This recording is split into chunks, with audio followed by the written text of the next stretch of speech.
What's up, everybody? Brett Mix here, Macho Wrestling 101, live from Cleveland, Ohio. It's Monday Night Raw, December the 11th, 2023. CM Punk is going to make his decision on where he signs. Cody Rhodes versus Shinsuke Nakamura. As always, chill, grab a drink, whatever we're going to do. We're going to go over the Raw results for Monday night, December the 11th, 2023. Show starts off with a lengthy video package between Sami Zayn and Drew McIntyre from the week before, where Drew lost it on Sami, and then Drew super kicked, Claymore kicked Jey Uso. At least if he's going to be a heel now, he can be a fucking heel. We'll hope that he stays to a character, because even when he was the Scottish Psychopath, as I said in other videos, he was backstage joking around with Charlie Caruso. Hopefully now this Drew McIntyre that came out at the beginning of the show can stick to this Drew McIntyre, but he's still saying truths. Heels shouldn't be saying truths. They should be stretching the truth. They shouldn't have good points. They should be stretching the truth. So I don't really know where they're going with this Drew character, but we'll see what happens. He comes out after Jay opens the show, pumping up the crowd, and Drew calls it arse kissing, I guess. Jay said CM Punk's going to appear. Jay said, welcome to Cleveland, welcome to Monday Night Raw. So he did kind of get some cheap pops, but Drew said he didn't want any of it. Drew makes points about wanting revenge and says Jey Uso can't apologize. And just before that, he apologized to Sami Zayn about leaving him with one bad leg. But he says at least he left him with one good leg. Drew says what Jey Uso does is crap, and he's insincere, and he mentioned CM Punk too, about how he tore apart the locker room and how none of the fans know the real him, and he knows him from the inside and out personally. I personally think, outside of jealousy, the main eventers who are on board with Punk fear him taking their spot. That's what I really see was this Drew McIntyre, Seth Rollins, CM Punk issue. I think they're all just jealous he's going to take their spot and worry about it on the Raw brand, because there's only so many spots to be the main guy. And with CM Punk there, everybody gets to move back a slot or two. And I think that's what really bothers Seth Rollins and Drew McIntyre if you get down to the nitty-gritty of it. Sure, it might be a work or a worked shoot, but I guarantee that those two guys have a problem with CM Punk for that reason. Maybe not that reason alone, but that reason nonetheless. So we start Raw with a McIntyre match like last week. Jay takes on Drew. Main event Drew Uso. Drew McIntyre takes on main event, but opening the show, Jey Uso. Jay takes on Drew outside of the ring. Jay gets the Yi chance with any offensive move he hits. McIntyre roughs up Jay slowly, a standing vertical suplex. McIntyre watches as Jay struggles to get his feet, but methodically beats the piss out of him slowly. Very methodical in his approach. He slowly paces around the ring and does one of those Roman Reigns trash-talking beatdowns where he walks around slowly. This is the type of match you wrestle with a jobber, not an established star like Jay, but thankfully they changed the pace up. During the commercial break, they said Drew and Jay... They showed during the commercial break, Drew catapulted Jey Uso underneath the ring, right up to the steel part of the ring, right beside the apron, and went for a thrust kick, but McIntyre countered it and slammed him hard to the canvas. Jay in the corner as the fans chanted Uso, charged into the corner. McIntyre hit a neck breaker. Both men were down, and McIntyre kips up late into the match. In the end here, getting closer to the end, McIntyre runs into a super kick by Jay, two of them, two high thrust kicks, and then a splash, but McIntyre got the knees up as Jey Uso hit his Uso splash. And then a future shock DDT on Jey Uso, but Jay kicked out. Close near fall. Cole says McIntyre is incapable of feeling remorse. Well, that's one of the traits of a psychopath, that you can't feel remorse. So if he's going to be a psychopath, let's see him be a psychopath and stick to it. A spear by Uso, who thought he had him, but a 2 count. McIntyre sticks his thumb into the eye while the ref was distracted with a turnbuckle pad. And a Claymore by McIntyre wins the match at 16:21, as Cole calls it a disgraceful way to win the match before he even won. But he said that before the pinfall even happened. So it's almost as if Michael Cole might know who wins the matches and who doesn't. I gave the match 3 stars and a quarter because, it was great. It was a great match. Just like the just like the Drew McIntyre Sami Zayn match from the week before. I rated that 3.5 stars, but this was just almost as good. Drew McIntyre, one thing you can say for him is he keeps producing banger matches. So that's good. This was a very good match here. Some great neutral sequences, but the bulk of the structure left a lot to be desired. The early match could have been a little bit better. That's the only thing potentially making this match from very good to great. We get into a video package of CM Punk and then head to a commercial. Then we come back from a commercial and get another video package, this time hyping up Shinsuke and Cody. So they want to hype up their two biggest things tonight for the show, which is Shinsuke and Cody, and of course CM Punk, where he signs. I was surprised they did that in the first hour instead of the second hour or the third hour. But the WWE is really careful when they watch their ratings. They watch it go down by quarterly hour. So what they did is they wanted to try and establish a fan base in the start of the show, and then carry it on through the first hour, because like I say, in the ratings they go down every quarter hour. They go down. So if they do CM Punk at the end of their first hour, maybe fans will still stick around and at least they'll see the CM Punk segment, which was a great segment. We'll get to that. Backstage, the Judgment Day are back there, and Finn says he's gone for a week and things haven't been the same. Rhea says tonight she'll make an example out of Maxine Dupree. She says people need to remember that they run Raw.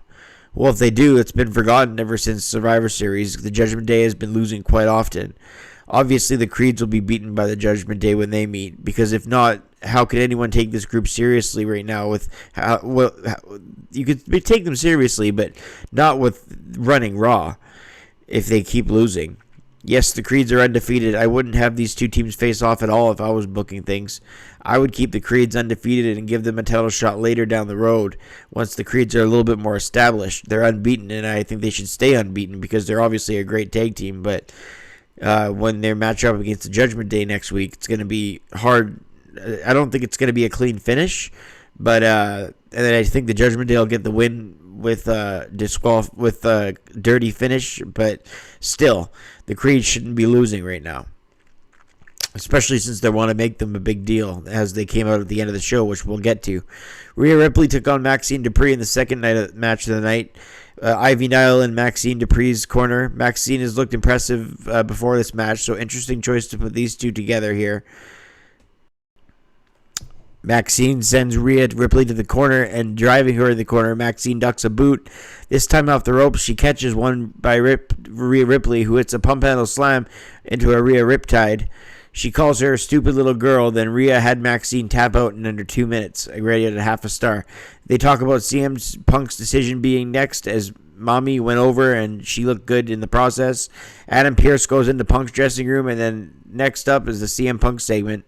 CM Punk then talks about Cleveland not being kind to him, even though he loves it back on Raw and home. But man, he does it in such a genuine way. This is just a Raw, no pun intended, genuine promo from Punk before Rollins even came out.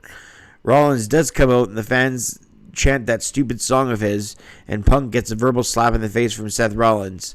Rollins says, "Don't you dare call this place your home." TV drama works best when it plays on true feelings, and even if it's a worked or a worked shoot, I'm sorry, I didn't take notes during this promo. It had me completely glued and captivated like I hadn't been in a while. And I can tell I lost sight of myself for a moment. I was glued to my TV. I don't know about you guys. I felt like a kid watching the Monday Night Wars again. I felt like I was watching an Austin or Rock promo up against the corporation. That's how captivated I was. That's how drawn to my television set I was. I felt that spark that we all feel when we look to watch pro wrestling. That fabulous escapism, that escape feeling it gives us all. Seth and Punk did that for me tonight. The face-to-face was everything I thought it could be, but more. CM Punk didn't even say much, and he didn't have to. His body language, his facial expressions said it all. And I know he's not going to give it all in one go. He's going to let long-term storytelling play out. The fans chanted CM Punk even after Rollins delivered his crushing lines. And Punk had yet to hit his. And he still has way more lines he hasn't hit. I think he's saving it. Punk knows that his quality is left in front of him. He's not going to let it all out in one shot. He's back, and now he's on Raw, and that's the point of the segment, and they hit it home. Absolutely. Top-notch promo there. Maybe one of the best of the year. I was glued to my TV. I knew Rollins might address him, and this is what I was waiting for when CM Punk first showed up, but I said let it play out, and I'm glad I said that because it did beautifully. This was worth the wait. I didn't like how they didn't have Punk not on Raw last week, but this was worth the wait to get that promo.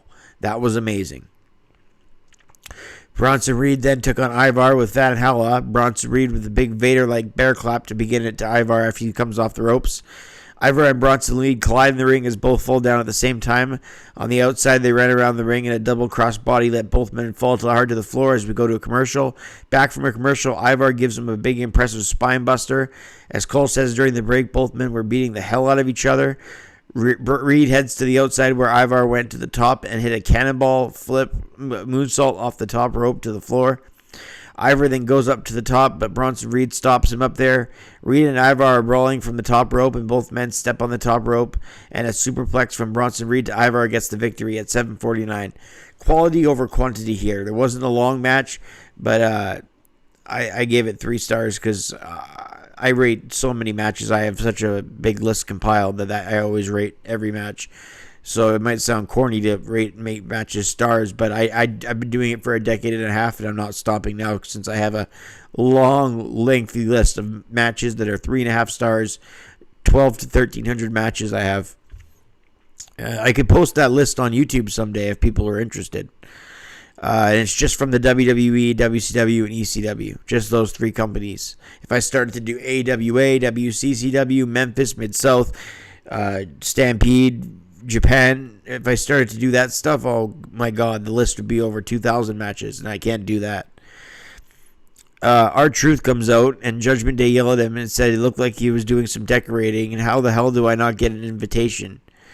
The Judgment Day tell Punk that he would be, before this happened, the Judgment Day tell Punk that if he should get to the top, Priest says, I'll be waiting for him, and it shows the Money in the Bank contract. Then the Judgment Day come to the ring, and R-Truth comes out and says, I didn't get an invitation.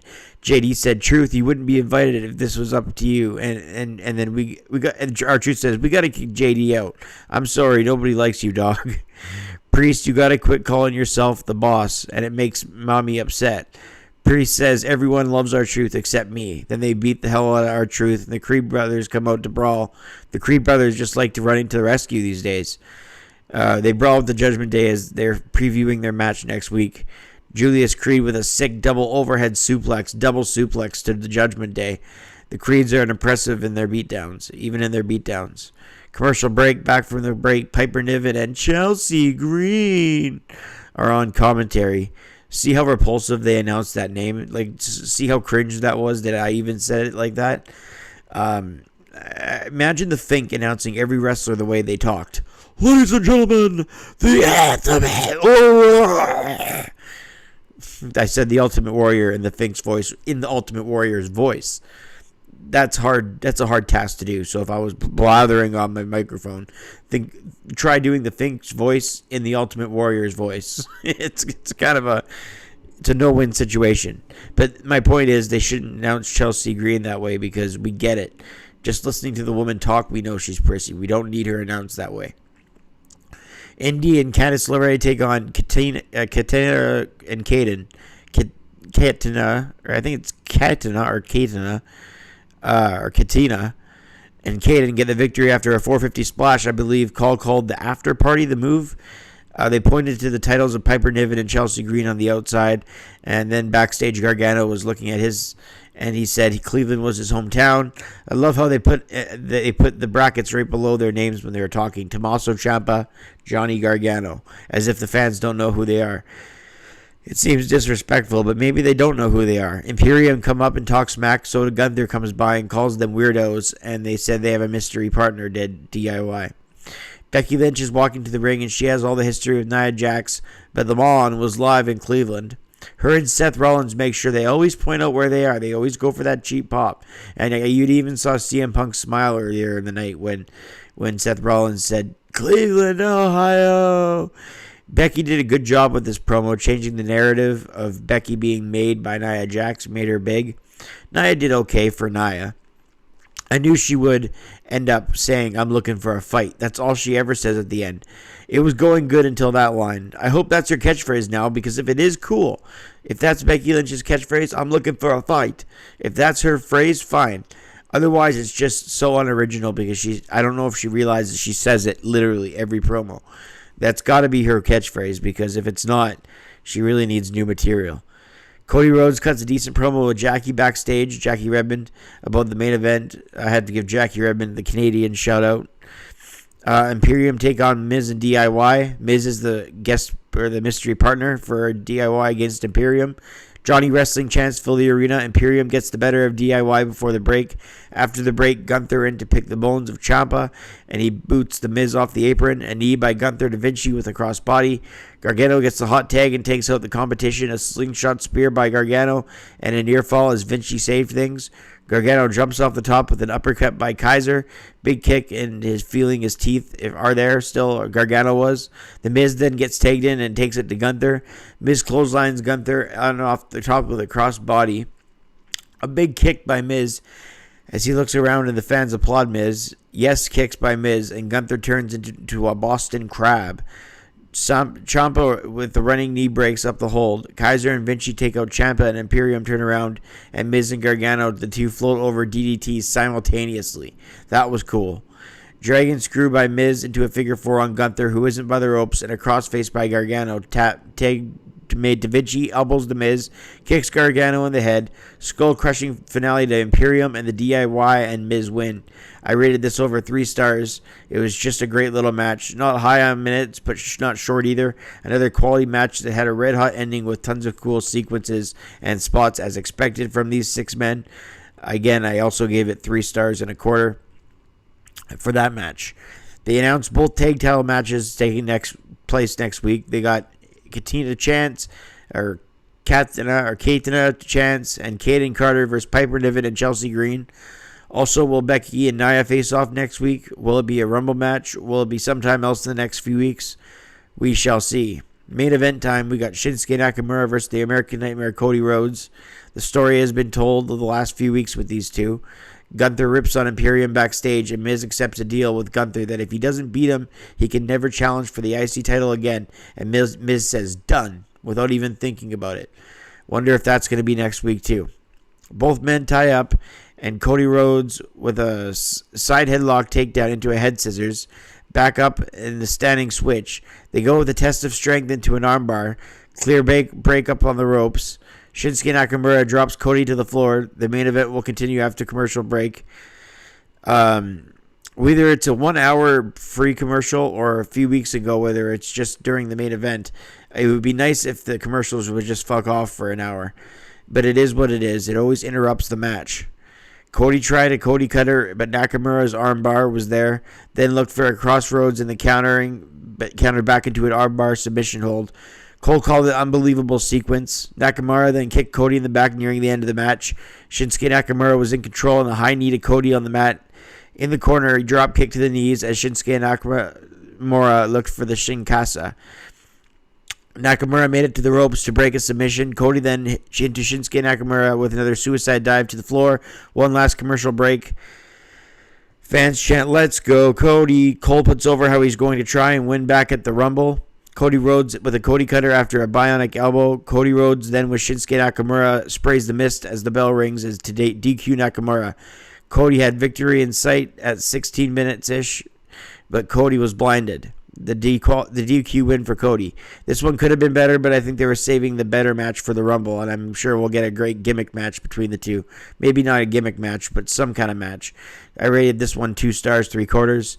The Creeds help out Cody at the end, but the damage is done. Fans boo Shinsuke as he comes back with one final cheap shot, a cowardly assault as he beats up Cody, even though he's been misted. And so, I give this show quality-wise a 6 out of 10. Bronson, Ivar, Imperium, Gunther, DIY, Miz, Jay McIntyre were all 3 stars or higher, and I don't give out those easy. Easily, this promo on the show was easily one of the most captivating promos there had been in a long time, and that's an understatement. This show was extremely compelling promo between Rollins and Punk because it was real. You gotta love playing on reality. Everything else on the show flowed smooth, and there was nothing terrible on the show. That's a big factor into my 6 out of 10 rating, which is always a plus. So that does it for Raw tonight. Please hit like and subscribe to my channel. I stick up to date with Raws and SmackDowns and PLE events. I'm also doing the Monday Night Wars and history of wrestling videos every day. I'm having a blast doing that. So if you like to follow along with that, that'd be great. Just hit like and subscribe. I'm Brett Mix for this Raw review, and I'm out. We'll see you for the SmackDown preview, and we'll see you always again with the Monday Night Wars tomorrow. Thanks for watching, everybody.